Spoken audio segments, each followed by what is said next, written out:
ਉਹੀ ਨਾ ਕੰਮ ਹੋਰ ਹੋਇਆ।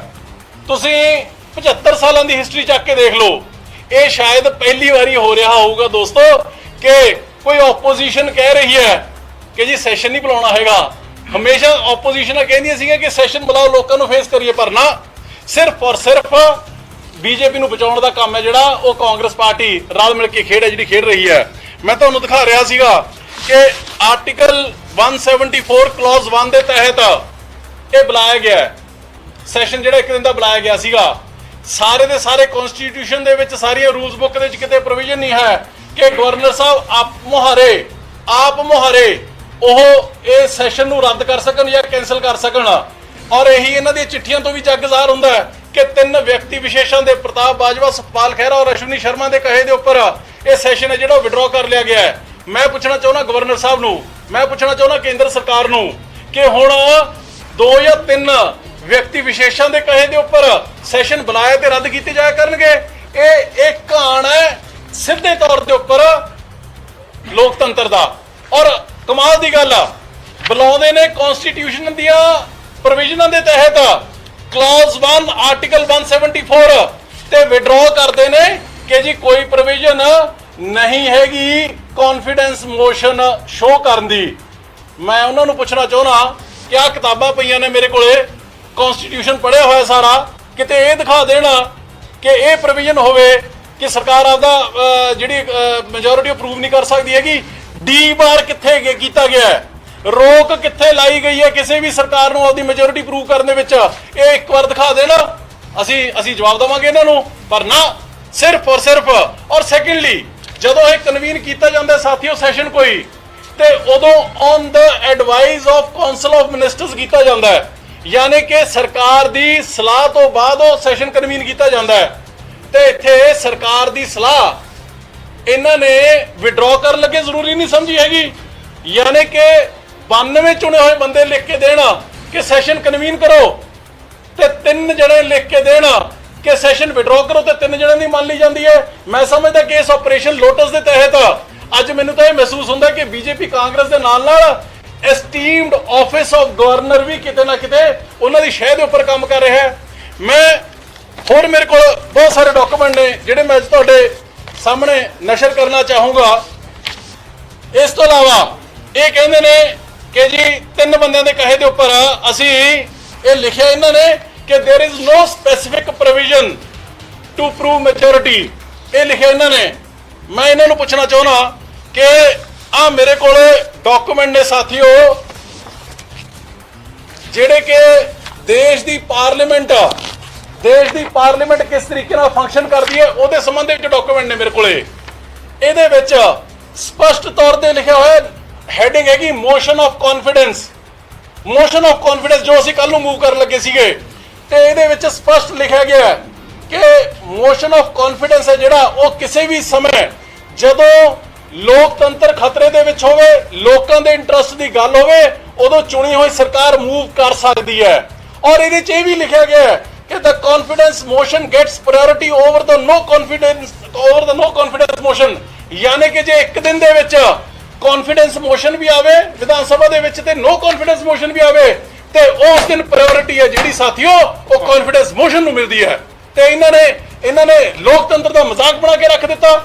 ਔਰ ਇਸ ਤੋਂ ਇਲਾਵਾ ਜਿਹੜਾ ਹੁਣ ਤੱਕ ਇਹ 1952 ਤੋਂ ਲੈ ਕੇ 2009 ਤੱਕ ਦਾ ਤੁਹਾਨੂੰ ਮੈਂ ਰਿਕਾਰਡ ਹੈ ਜਿਹੜਾ ਉਹ ਦੇ ਰਿਹਾ, motion of confidence and no confidence, ਇਹਨਾਂ 52 ਸਾਲਾਂ ਦੇ ਵਿੱਚ ਪਾਰਲੀਮੈਂਟ ਦੇ ਵਿੱਚ, ਦੇਸ਼ ਦੀ ਪਾਰਲੀਮੈਂਟ ਦੇ ਵਿੱਚ 27 ਨੋ ਕੌਨਫੀਡੈਂਸ ਮੋਸ਼ਨ ਆਏ ਤੇ 12 ਕੌਨਫੀਡੈਂਸ ਮੋਸ਼ਨ ਆਏ, ਜਿਹੜਾ ਕਿ ਅਸੀਂ ਕੱਲ ਨੂੰ ਮੂਵ ਕਰ ਰਹੇ ਸੀਗੇ।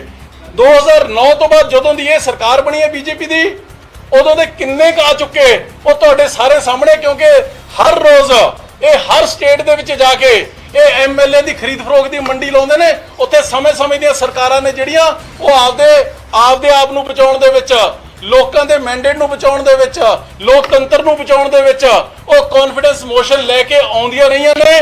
ਤੇ ਆ ਜਿਹੜੇ ਲੋਕਤੰਤਰ ਦੀ, ਲੋਕ ਸਭਾ ਦੀ ਗੱਲ ਕਰ ਰਿਹਾ ਮੈਂ ਤੁਹਾਨੂੰ, ਇਹਦੇ ਵਿੱਚ 12 ਨੇ ਜਿਹੜੇ ਉਹ ਇਹਨਾਂ 52 ਸਾਲਾਂ 'ਚ ਆ ਚੁੱਕੇ। ਉਸ ਤੋਂ ਬਾਅਦ ਆ ਜਿਹੜੇ ਅੱਜ ਪ੍ਰਤਾਪ ਸਿੰਘ ਬਾਜਵਾ ਜੀ ਹੁਣੀ ਇਹ ਲਿਖ ਕੇ ਦੇ ਕੇ ਆਏ ਨੇ कि जी कोई प्रोविजन नहीं हैगी कि जी ये नहीं होना चाहिए हैगा।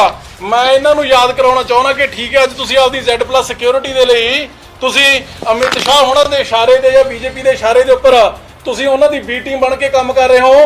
पर अज तो 2 साल पहला जदों मध्य प्रदेश दे विच माधव ज्योतिराज सिंधिया होना नूं उन्हां दे नाल 25-30 MLA पट के उत्थों दी सरकार नूं गिरा चुके सीगे बीजेपी वाले, ते उस तो इमीडिएटली मगरों राजस्थान दे विच लोकतंत्र नूं खतरा होया सीगा। सचिन पायलट होनी 19 MLAs नूं लेके दिल्ली बैठे रहे, ते उदों तकरीबन 1 हफ्ता जो जलूस लोकतंत्र दा कांग्रेस ने ते बीजेपी ने कढ़िया, ते उदों जदों कॉन्फिडेंस मोशन लेके आए सीगे अशोक गहलोत, आ उदों दी पिक्चर है, उदों दी खबर है। खबर की है, Ashok Gehlot wins, government wins trust vote, says result of message to those trying to destabilize elected governments। उदों वोट ऑफ कॉन्फिडेंस किवें हो गया जी, उदों कॉन्फिडेंस मोशन किवें मूव कर गया। जे ये कुछ करना तो ठीक है, ते जे असीं लोकतंत्र नूं बचाउण दे लई जे असीं लड़ाई लड़ीए ते ओह इन्हां नूं गैर संविधानक लगन लग जांदे जी। सो इस करके इन्हां तो आपदे असल च होया की पिया कि कांग्रेस ने तां एक गल मान ली, आपदा मन समझा लिया कि जो 2014 ਦੇ ਵਿੱਚ नरेंद्र मोदी ने बीजेपी ने कहा सीगा कि कांग्रेस मुक्त भारत होगा, इन्हां ने तो मन खड़ा लिया होगा कि कांग्रेस मुक्त भारत कांग्रेसियों को मंजूर है, पर ये देश के 130 करोड़ लोगों को मंजूर नहीं हैगा। कांग्रेस मुक्त भारत हो जाए कोई सानू दिक्कत नहीं हैगी, पर जे विपक्ष मुक्त भारत हो गया ना तो डेमोक्रेसी खत्म हो जू, तो इत्थे अनारकी हो जूगी, इत्थे डिक्टेटरशिप हो जूगी, जेड़ा कि ना अरविंद केजरीवाल और ना पंजाब दे विच भगवंत मान ते ना अरविंद केजरीवाल जी दा कल्ला कल्ला सिपाही सानू ये मंजूर नहीं है, ते ना ही ये देश दे 130 करोड़ लोगों को मंजूर होगा। कांग्रेस ने शायद इस करके साथियों मन खड़ा लिया होगा कि कांग्रेस खाली होने जा रही है, कांग्रेस मुक्त होने जा रही है, क्योंकि पिछले समय दे विच मेरे को थोड़ा जिहा डेटा है कि 9 तो 8 सालों के 9 तो इन्हों के मुख्य मंत्री जावड़े बीजेपी दे विच, जिहदे विच आ latest edition captain Amarinder Singh होना दी हुई है, ते वो जिहड़े हैगे वो ओल्डीज जिहड़े जद्दी पुश्ती कांग्रेस दे थंब सीगे, एनडी तिवाड़ी वर्गे, SM कृष्णा वर्गे, नारायण राणे वर्गे, शंकर सिंह वघेला वर्गे, वो सारे दे सारे वो जावड़े बीजेपी दे विच ते उत्थे लैन लगी हुई है बीजेपी दी चबण दा। ते मैनूं लगदा है कि जिहड़ियां चिट्ठियां पत्रियां हुण कांग्रेस वाले भेजदे ने, पंजाब दे CLP लीडर बाजवा साहब हुणी भेजदे ने, ये भी सिद्धम सिद्धे बीजेपी दी बी टीम बन के जिहड़ा वो काम कर रहे ने। सो मैं समझदा कि ये जो ये कारा कीता ये बीजेपी ने, कांग्रेस ने देश दे विच रल के कॉन्स्टिट्यूशन नूं, लोकतंत्र नूं, लोकां दी आवाज़ नूं एक कुचलण की गल कीती है, खत्म करने की गल कीती है, पर आम आदमी पार्टी नूं मंजूर नहीं है। असीं अपनी ये लड़ाई है जिहड़ी लोकां दे दित्ते हुए मैंडेट की लड़ाई, लोकां दी आवाज़ नूं जिउंदा ते बुलंद रखण दी लड़ाई है जिहड़ी वो अरविंद केजरीवाल जी ते भगवंत मान जी दे सिपाही ने जिहड़े वो लॉजिकल एंड तक असीं ये लड़ाई लड़ांगे। सानू ये कतई मंजूर नहीं है जो अज देश दे विच हो रहा, और हो सिर्फ इस करके रहा है क्योंकि अज जे केंद्र की बीजेपी सरकार नूं किसी एक शख्स कोलों, किसी एक व्यक्ति विशेष कोलों, किसी एक पार्टी कोलों डर लग रहा है, तो सिर्फ और सिर्फ अरविंद केजरीवाल ते उन्हां दियां गुड गवर्नेंस और ईमानदार नीतियां तो लग रहा है, जिहदी वजह करके ये लोकतंत्र दियां हत्या करन दा जिहड़ा ये घिनौणियां साजिशां जिहड़ियां ओह कीतियां जा रही ने, पर सानू कतई मंजूर नहीं होएगा।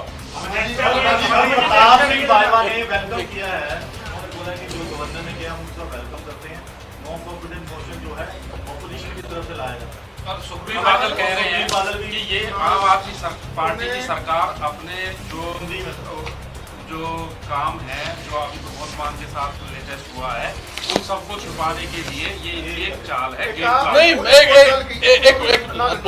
बोलो एक और गल की है, मिस्टर बाजवा भी कह रही ने, ये तो कुछ नहीं, अगर बीजेपी खरीदन ते आ जाए, अगर तो एक और बोलो खरीदन ते ਵੀ ਆ ਜੇ ਤੇ ਬਿਲਕੁਲ ਹੀ ਉਹ ਸਫਾਇਆ ਕਰ ਸਕਦੀ, ਇੰਨਾ ਉਹ ਕਰ ਸਕਦੀ। ਹੁਣ ਇਹਦੀ ਗੱਲ एक देखो इस तरह ये तो ऐसा है कि जो आपने सवाल किया कि प्रताप सिंह बाजवा जी ने कहा है कि अगर बीजेपी खरीदने पे आ जाए तो 1 मिनट में सबको खरीद सकती है।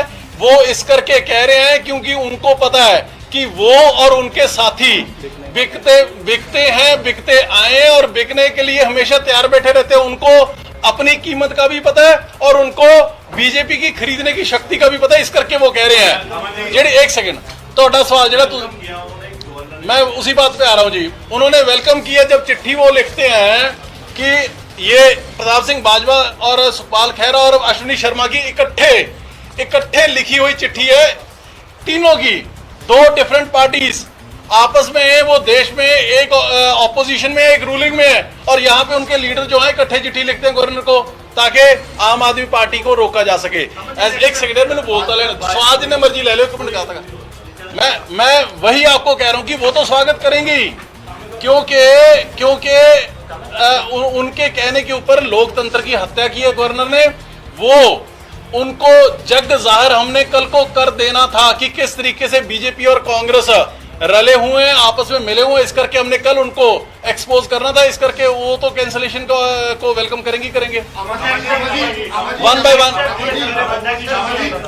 देखो साडा एक मिनट जी, मैं कल जिन्हें मर्जी सवाल ले लेकिन बोलता हाँ, साडा अगला स्टैप है ਜਿਹੜਾ ਉਹ ਸਾਡੇ ਮੁੱਖ ਮੰਤਰੀ ਭਗਵੰਤ ਮਾਨ ਜੀ ਆਪਦੇ ਸਾਥੀਆਂ ਦੇ ਨਾਲ, ਆਪਦੇ ਏਜੀ ਆਫਿਸ ਦੇ ਨਾਲ, ਲੀਗਲ ਐਕਸਪਰਟਸ ਦੇ ਨਾਲ, ਕਨਸਟੀਟਿਊਸ਼ਨਲ ਐਕਸਪਰਟਸ ਦੇ ਨਾਲ ਉਹ ਸਲਾਹ ਮਸ਼ਵਰਾ ਗਹਿਨ ਚਰਚਾ ਨੇ ਜਿਹੜੀ ਉਹ ਕਰ ਰਹੇ ਨੇ, ਤੇ ਉਸ ਤੋਂ ਬਾਅਦ ਜਦੋਂ ਚਰਚਾ ਫਾਈਨਲ ਹੋ ਜਾਏਗੀ, ਫੈਸਲਾ ਫਾਈਨਲ ਹੋ ਜਾਏਗਾ, ਤੁਹਾਨੂੰ ਦੱਸ ਦਿੱਤਾ ਜਾਏਗਾ।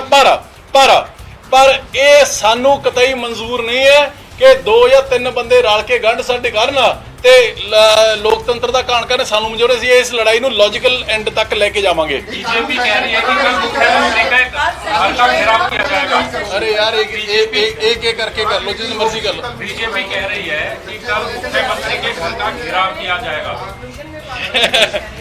मैं वो जो मर्जी कहें, उनके 2 तो मेंबर हैं, घिराव किसके साथ करेंगे जी? हमने कल सेशन रख लेते, वहीं पे घेर लेते जितना घेरना था उन्होंने। वो बताते कि ऑपरेशन लोटस ये कल एक्सपोज होने वाला था कि कौन कौन किस किस को डरा रहा है, कौन कौन धमका रहा है, कौन कौन किसको खरीदने की कोशिश कर रहा है। ये जब एक्सपोज होने लगा था तो उन्होंने ऑफिस ऑफ गवर्नर को यूज कर लिया। जितने मर्जी घेराव कर लें जी, उनकी ये ना गीदड़ धमकियां और ना ये गुमराह करने वाली बातें में पंजाब आने वाला नहीं है। आप बताते क्यों कि ऑपरेशन लोटस के पीछे कौन कौन है, उनको बेनकाब कीजिए। देखो इस तरह है कि वो मैटर ऑफ इन्वेस्टिगेशन है, पुलिस की इन्वेस्टिगेशन ਉਹਦੇ ਨਾਲ ਪਹਿਲਾਂ ਵੀ ਅਸੀਂ ਸਰਕਾਰ ਵੱਲੋਂ ਕਈ ਵਾਰੀ ਕਲੀਅਰ ਕਰ ਚੁੱਕੇ। ਪਹਿਲਾਂ ਵੀ ਜਿਹੜੀ ਮੈਟਰ ਆਫ ਇਨਵੈਸਟੀਗੇਸ਼ਨ ਹੈ ਉਹਨੂੰ ਇਸ ਸਟੇਜ ਤੇ ਅਸੀਂ ਕਿਵੇਂ ਡਿਸਕਲੋਜ਼ ਕਰ ਸਕਦੇ ਹਾਂ ਜੀ। ਪਰ ਕੱਲ ਨੂੰ ਲੋਕਤੰਤਰ ਦਾ ਘਾਣ ਕਿਵੇਂ ਕੀਤਾ ਜਾ ਰਿਹਾ ਹੈ, ਇਹ on the floor of the house ਜਦੋਂ ਪੁੱਛਿਆ ਜਾਂਦਾ ਉਹਨਾਂ ਨੂੰ, ਤੇ ਉਹਨਾਂ ਨੂੰ ਲੁਕਣ ਦੀ ਥਾਂ ਨਹੀਂ ਹੋਣੀ ਸੀਗੀ, ਜਿਹਦੀ ਵਜ੍ਹਾ ਕਰਕੇ ਉਹਨਾਂ ਨੇ ਇਹ ਕਾਰਾ ਕੀਤਾ। ਇਸ ਤਰ੍ਹਾਂ ਇਹਦੇ ਬਾਰੇ ਇੱਕ ਸੈਕਿੰਡ ਬੋਲੋ ਜੀ।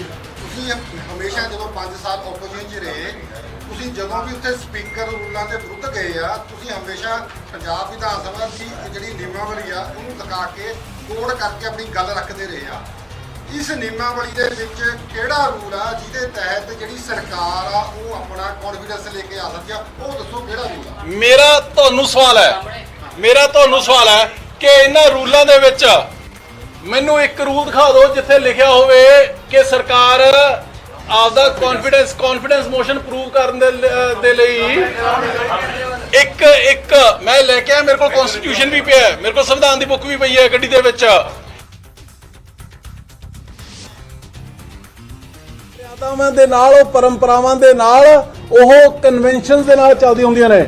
ਮੈਂ ਤੁਹਾਨੂੰ ਕਨਵੈਨਸ਼ਨਸ ਦੀ ਇੱਕ ਲੰਬੀ ਹਿਸਟਰੀ ਦਿਖਾਈ ਹੈ ਜਿਹਦੇ ਤਹਿਤ ਲੋਕ ਸਭਾ ਦੇ ਵਿੱਚ ਮਲਟੀਪਲ ਟਾਈਮਸ ਬੇਤਹਾਸ਼ਾ ਵਾਰ ਹੈ ਜਿਹੜਾ ਉਹ ਸਰਕਾਰ ਆਪਦੇ ਮੈਜੋਰਿਟੀ ਪ੍ਰੂਵ ਕਰਨ ਦੇ ਲਈ ਉਹ ਕੌਨਫੀਡੈਂਸ ਮੋਸ਼ਨ ਲੈ ਕੇ ਆ ਚੁੱਕੀ ਹੈ। ਇਹਦੇ ਵਿੱਚ ਦਿੱਕਤ ਕੀ ਹੈ ਜੀ? ਔਰ ਇਹਨਾਂ ਨੂੰ ਸੁਣ ਲਓ, ਇੱਕ ਮਿੰਟ ਜਿਹੜੀ ਧਾਰਾ 58 ਦੀ ਉਪ ਧਾਰਾ ਤਰੀਕ ਆ ਉਹ ਸਾਡੀ ਨਿਯਮਾਵਲੀ ਇਹ ਗੱਲ ਕਹਿ ਰਹੀ ਆ ਕਿ ਜਦੋਂ ਸਰਕਾਰ ਦੇ ਖਿਲਾਫ ਬੇਭਰੋਸਗੀ ਦਾ ਮਤਾ ਆ ਜਾਏ ਉਦੋਂ ਸਰਕਾਰ ਆਪਣਾ ਜਿਹੜਾ ਮਤਾ ਲੈ ਕੇ ਆ ਸਕਦੀ ਹੈ ਜੀ। ਇਹ ਇੱਕ ਆ ਬੋਲੋ ਦੇਖੋ ਈਟੀਓ ਸਾਹਿਬ। ਸੰਵਿਧਾਨ ਦੇ ਵਿੱਚ 163 ਧਾਰਾ ਦੇ ਵਿੱਚ ਲਿਖਿਆ ਹੈ ਕਿ ਗਵਰਨਰ ਜੋ ਵੀ ਐਕਟ ਕਰੇਗਾ ਉਹ with the aid and advice chief minister ਹੋਏਗਾ। ਕਿਹੜੀ ਐਡਵਾਈਸ ਲਈ ਗਈ ਹੈ ਇਹਦੇ ਵਿੱਚ ਚੀਫ ਮਿਨਿਸਟਰ ਦੀ? 174 ਤੇ ਯੂਜ਼ ਕਰ ਲਿਆ, ਸਮਨ ਕਰ ਲਿਆ, ਉਸ ਤੋਂ ਬਾਅਦ ਕਿਹੜੀ ਧਾਰਾ ਦੇ ਨਾਲ ਉਹਨੂੰ ਵਿਦਡਰਾਅ ਕੀਤਾ ਗਿਆ? ਕੋਈ ਧਾਰਾ ਨਹੀਂ। ਇੰਡੀਆ ਡੈਮੋਕ੍ਰੈਟਿਕ ਕੰਟਰੀ ਆ, ਤਿੰਨ ਬੰਦੇ ਦੇ ਇਸ ਤਰ੍ਹਾਂ ਨਹੀਂ ਚੱਲਦਾ ਇਹ ਸੰਵਿਧਾਨ ਬਾਬਾ ਸਾਹਿਬ ਅੰਬੇਦਕਰ ਦਾ ਬਣਾਇਆ ਹੋਇਆ ਸੰਵਿਧਾਨ ਆ। ਇਹ ਡੈਮੋਕ੍ਰੈਟਿਕ ਵੇ ਦੇ ਨਾਲ ਚੱਲਦਾ, ਅਥਾਰਟੇਟਿਵ ਵੇ ਨਾਲ ਨਹੀਂ ਚੱਲਦਾ। ਇਸ ਤਰ੍ਹਾਂ ਨਹੀਂ ਚੱਲਦਾ ਕਿ ਜਿਹੜਾ ਮਰਜ਼ੀ ਉੱਠ ਕੇ ਜਿਹੜਾ ਮਰਜ਼ੀ ਰੂਲ ਬਣਾ ਲੂਗਾ। ਤੁਸੀਂ ਇਹਦੇ ਵਿੱਚ ਇੱਕ ਵੀ ਆਰਟੀਕਲ ਕੱਢ ਕੇ ਮੈਨੂੰ ਦਿਖਾ ਦਿਓ ਜਿਹਦੇ ਵਿੱਚ ਇਹ ਲਿਖਿਆ ਹੋਵੇ ਕਿ ਸਟੇਟ ਦੀ ਜਿਹੜੀ ਗਵਰਨਮੈਂਟ ਆ ਉਹ ਨੋ ਕੌਨਫੀਡੈਂਸ ਮੋਸ਼ਨ ਲੈ ਕੇ ਨਹੀਂ ਆ ਸਕਦੀ। ਕਿਤੇ ਵੀ ਨਹੀਂ ਲਿਖਿਆ ਇਹ ਗੱਲ। ਇੱਕ ਮਿੰਟ ਸੁਣ ਤਾਂ ਲਓ। ਸ਼ਡਿਊਲ ਕਾਸਟ ਦੇ ਹੱਕ ਦੇ ਵਿੱਚ ਬਣਾਉਣੀਆਂ ਜੋ ਐਸਸੀ ਕਮਿਸ਼ਨ ਦੀ ਰਾਏ ਲੈਣੀ ਹੈ ਕਿੰਨੀ ਅੱਛਾ ਸੁਣ ਤਾਂ ਲਓ, ਸੁਣ ਤਾਂ ਲਓ। ਸੰਵਿਧਾਨ ਦੀ ਗੱਲ ਕਰ ਰਹੇ ਹਾਂ। ਇੱਕ ਮਿੰਟ ਸਵਾਲ ਜਸਟ ਅ ਸੈਕਿੰਡ ਜੀ। ਸਵਾਲ ਜੀ ਮੈਮ ਜਸਟ 1 ਸੈਕਿੰਡ ਜੀ। ਜਿਹੜੀ ਤਾਂ ਤੁਸੀਂ ਗੱਲ ਕੀਤੀ ਸੈਕਸ਼ਨ 58 ਦੀ, ਉਹਦੇ ਵਿੱਚ ਜਿਵੇਂ ਈਟੀਓ ਸਾਹਿਬ ਨੇ ਕਿਹਾ ਵੀ ਇੱਕ ਥਾਂ ਤੇ ਦਿਖਾ ਦਿਓ ਵੀ ਇਹ ਪ੍ਰੋਵੀਜ਼ਨ ਲਿਖਿਆ ਹੋਵੇ ਵੀ ਸਰਕਾਰ ਕੌਨਫੀਡੈਂਸ ਮੋਸ਼ਨ ਲੈ ਕੇ ਨਹੀਂ ਆ ਸਕਦੀ ਹੈ ਕਿ ਨੰਬਰ 1 ਆ ਤਿੰਨੇ ਕਨਸਟੀਟਿਊਸ਼ਨ ਤੇ ਦੋਨੋਂ ਵਿਧਾਨ ਸਭਾ ਦੀਆਂ ਬੁੱਕਸ ਜਿਹੜੇ ਮੇਰੇ ਕੋਲੇ ਨੇ। ਨੰਬਰ 2 ਜਿਹੜੀ ਤੁਸੀਂ ਗੱਲ ਕੀਤੀ ਲੋਕ ਸਭਾ ਤੇ ਵਿਧਾਨ ਸਭਾ ਦੀ, ਲੋਕ ਸਭਾ ਦੀ ਤੇ ਵਿਧਾਨ ਸਭਾ ਵੀ ਉਹਨਾਂ ਨੂੰ ਕਨਸਟੀਟਿਊਸ਼ਨ ਚਲਾਉਂਦਾ ਹੈ। 3 ਇੰਡੀਵਿਜੂਅਲ ਉੱਠ ਕੇ ਚਿੱਠੀ ਲਿਖ ਦੇਣ ਤੇ ਕਨਸਟੀਟਿਊਸ਼ਨ ਦੀਆਂ ਧੱਜੀਆਂ ਉਡਾਈਆਂ ਜਾਣ, ਇੱਕ ਤਾਂ ਹੀ ਐਕਸੈਪਟੇਬਲ ਨਹੀਂ ਹੈ। ਹਾਂ ਮੈਡਮ ਤੁਸੀਂ ਮੈਡਮ ਇੱਕ ਸੈਕਿੰਡ ਜੀ। ਸਰ ਗੱਲ ਇਹ ਵੀ ਜਿਹੜੀ ਚੀਜ਼ ਦਿੱਲੀ 'ਚ ਚੱਲ ਰਹੀ ਸੀ ਇੱਕ ਸੈਕਿੰਡ ਮੈਡਮ ਇੱਕ ਸੈਕਿੰਡ ਜਸਟ ਅ ਸੈਕਿੰਡ ਜੀ just a second please. Two questions. G. One, are you going to challenge this in the court of law, or are you going? I mean, how are you going to react to it legally? Because it's a legal thing that he's done. Number 2, what is going to happen tomorrow? Are you calling a mock session of the Vidhan See, Sabha? on both the issues, our CM Bhagwant Mann ji, he is having detailed deliberations and discussions with all the legal and constitutional experts. The consultation is already underway. Whatever is decided by him and the Council of Ministers, we'll follow that. But one thing is very, very clear: we are not going to let any individual run over the constitution. That is totally unacceptable.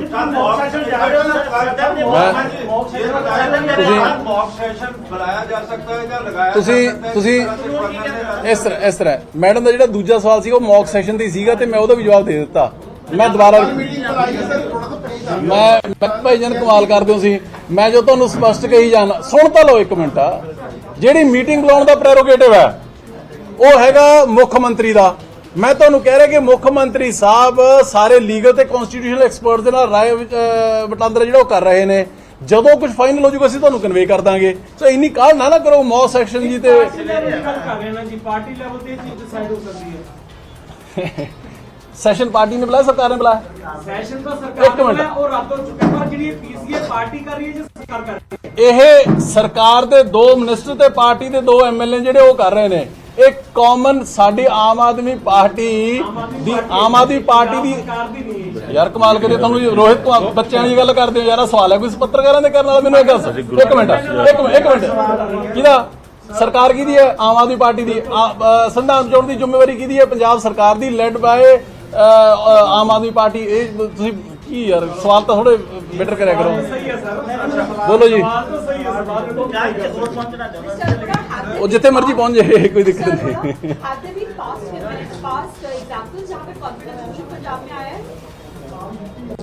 Madam, I specifically don't remember offhand that whether any confidence motion has been there in Punjab Vidhan Sabha or not, but definitely, हाँ जी, ਇਹ ਤੀਸਰਾ ਹੈ। Okay ਚਲੋ that's good। ਪਰ ਮੈਂ ਤੁਹਾਨੂੰ parliament ਦਾ ਦੱਸ ਦਿੱਤਾ, ਮੈਂ ਤੁਹਾਨੂੰ ਬਾਕੀ ਸਟੇਟ ਅਸੈਂਬਲੀ ਦਾ ਦਿੱਤਾ। See, what issue is that all state assemblies and parliament, they are run either by the Constitution of India or by its rich conventions। It's rich provisions.